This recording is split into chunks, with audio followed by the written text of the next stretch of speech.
ఓం నమో వెంకటేశాయ. అందరికీ నమస్కారం. అసలు తిరుమల వెంకటేశ్వర స్వామిని దర్శించుకోవడానికి ముస్లిమ్స్ ఎందుకొస్తారు? తిరుమల వెంకటేశ్వర స్వామికి ముస్లిం భార్య ఉంది అంటారు. అండ్ రామానుజాచార్యుల వారికి ఈ సంఘటనకి సంబంధం ఏంటి? ఇలాంటి ఎన్నో తెలియని ఫ్యాక్ట్స్ గురించి మనం ఈ వీడియోలో తెలుసుకుందాం. ప్రతిరోజు మా దగ్గర నుంచి ఒక వీడియో వస్తూనే ఉంటుంది. తప్పకుండా మా ఛానల్‌ని సబ్స్క్రైబ్ చేసి లైక్ చేయండి. నెక్స్ట్ ఇంక మనం స్టోరీలోకి వెళ్తే 14వ శతాబ్దంలో అప్పుడు ముస్లిమ్స్ మన టెంపుల్స్ అన్నిటిని దండయాత్ర చేసి అంటే టెంపుల్స్‌ని కూలగొట్టేస్తున్న టైంలో అప్పుడు ఒక చోట ఏం జరుగుతుంది అంటే సుల్తాన్ వాళ్ళొచ్చేసి మేల్కోటి నగరానికి వెళ్తారనమాట. కర్ణాటకలో ఉన్న మేల్కోటి నగరానికి. సో, అక్కడ స్వామివారి విగ్రహం ఉత్సవ విగ్రహం చూసి ఆయనకు బాగా నచ్చుతుంది. అండ్ ఏంటి అంటే ఆ విగ్రహం వచ్చేసి పంచలోహాలతో చేసుంటారనమాట. సో, అక్కడున్న మామూలుగా అన్నిటిలతో పాటు ఆ విగ్రహాన్ని కూడా తీసుకెళ్ళిపోతాడతను. అండ్ తీసుకెళ్ళిపోవడమే కాకుండా అక్కడ ఎంతోమంది బ్రాహ్మణులని, అందరిని అడ్డొచ్చిన ప్రతి ఒక్కరిని చంపేసి వెళ్తారు. అండ్ ఇంకోటేంటంటే ఇంటికి వెళ్ళాక సుల్తాన్ ఏంటంటే అతను తెచ్చిన వస్తువుల్ని, ఆభరణాల్ని, గోల్డ్ ఇవంతా తెస్తారు కదా! వాటిని చాలా గర్వంగా వాళ్ళ ఫ్యామిలీకి చూపిస్తాడనమాట. సో, అలాగే వాళ్ళ భార్య పిల్లలకి చూపించినప్పుడు సుల్తాన్ వాళ్ళ కూతురైన సుల్తానీకి ఆ విగ్రహం చూడగానే బాగా నచ్చుతుంది. వాళ్ళకి ఇది దేవుడు, భక్తి ఇదంతా కాదు గానీ, దాన్నొక బొమ్మలాగా, ఆట వస్తువులాగా అనుకుంటారనమాట. సో, బాగా నచ్చుతుంది. అసలు మన గోవిందుడిని విగ్రహం చూడాలే గానీ, నచ్చని వాళ్ళెవరుంటారు చెప్పండి? సో, అలాగే ఆవిడకి నచ్చి ఇది నాకు కావాలని చెప్పి తీసుకుంటుంది. ఆమె రూమ్‌లో పెట్టుకొని రోజూ దానికి మాటలు చెప్పుకుంటూ, దాంతో ఆడుకుంటూ మనం ఉత్సవ విగ్రహాలకి ఏమేమైతే చేస్తామో అవన్నీ చేస్తూ, ఒక ఉయ్యాల్లో విగ్రహాన్ని పెట్టుకుంటుంది. ఆ ఉయ్యాల ఊపుతూ ప్రతి సేవ చేస్తుందనమాట. ఇంకా ఆయనే ఆమె భర్త అనుకున్నట్లు ఆ విగ్రహాన్ని అలా అనుకొని అన్నీ చేస్తుంది. అయితే మామూలుగా రామానుజాచార్యుల వారు పర్యటిస్తూ మేల్కోటి నగరానికి కూడా వెళ్తారనమాట. సో, అలా వాళ్ళు విషయం చెప్తారు. అసలు ఉత్సవ విగ్రహాలు ఇలా జరిగింది అనే విషయం అనేది రామానుజాచార్యుల వారికి చెప్తారు. సో, ఇంకా ఆ విగ్రహాన్ని ఎలాగైనా తీసుకురావాలి అనేసి రామానుజాచార్యుల వారు మిగతా వాళ్ళ శిష్యులు, మిగతా వాళ్ళతో ఢిల్లీకి చేరుకుంటారనమాట. చేరుకొని ఇంక వెళ్ళి అక్కడ అడుగుతారు సుల్తాన్ గారిని. ఇలా విగ్రహం మీరు తీసుకొచ్చారు కదా! అది మాకు కావాలి అనేసి అడిగితే, ఆయన చాలా సర్కాస్టిక్‌గా ఏం చెప్తారు అంటే, "మీరు దేవుడు అని నమ్ముతారు కదా! మీరు పిలవండి. మీరు పిలిస్తే ఆయన వచ్చాడంటే మీరు తీసుకెళ్ళండి. నాకు ఎటువంటి అభ్యంతరం లేదు" అని చెప్తాడు. సో, ఆయన అనుకున్నాడు అది బొమ్మే కదా! ఎలా వస్తుందిలే. సో, నేనిచ్చే అవసరం కూడా లేదు అని అతను అనుకున్నాడు. ఇంకా రామానుజాచార్యులు వారేంటంటే అక్కడ కూర్చొని ఆయన ధ్యానం చేసుకుంటూ పూజ చేస్తారు.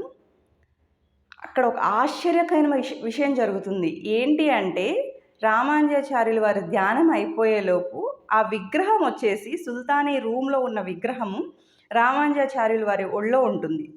ఇదంతా చూసి సుల్తాన్ వీళ్ళంతా చాలా షాక్ అవుతారనమాట. అసలది విగ్రహం కదా! ఎలా వచ్చింది అనేసి. సరే ఇంకా ఆయన మాట ఇచ్చినట్లుగానే తీసుకెళ్ళమని చెప్తాడు. అయితే వీళ్ళు ఇక్కడున్న కారణంగా ఢిల్లీలో ఉన్నారు. కర్ణాటక మేల్కోటికి తీసుకెళ్ళాలి కదా!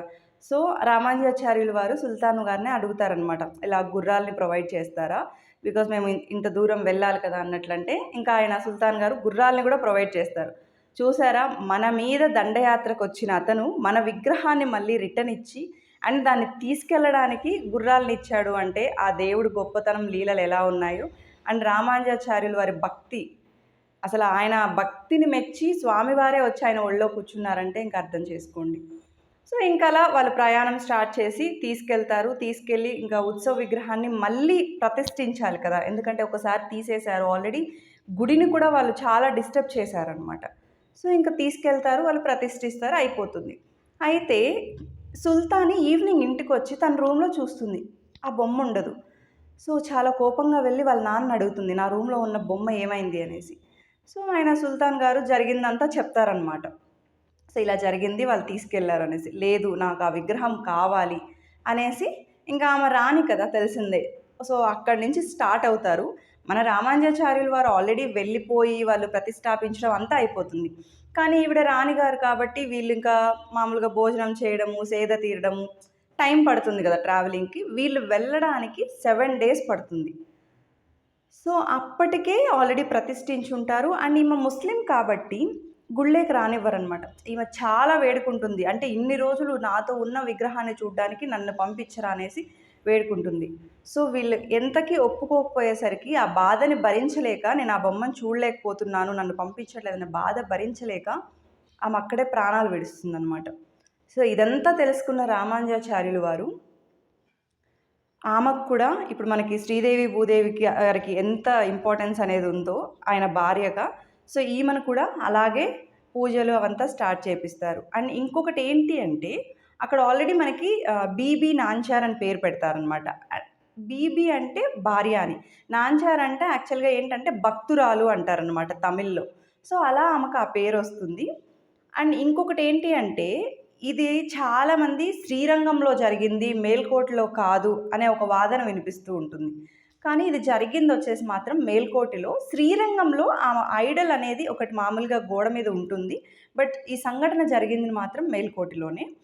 శ్రీరంగంలో ఎందుకు జరగలేదు అని అంత ఖచ్చితంగా చెప్తున్నాము అంటే, శ్రీరంగంలో అప్పుడు దండయాత్రకు వస్తున్నారని ముందు జాగ్రత్తగానే విగ్రహాల్ని అన్నిటినీ, మెయిన్గా మూలవిరాట్ విగ్రహాన్ని వచ్చేసి తిరుమలలోనే దాచిపెడతారనమాట. చాలా రోజులు దాచిపెట్టాక ఈ దక్షిణాంధ్రలో, ఈ దక్షిణ దేశంలో మనకి దండయాత్రలన్నీ అయిపోయాక మళ్ళీ ఆ విగ్రహాన్ని తీసుకెళ్ళి ప్రతిష్ఠిస్తారు.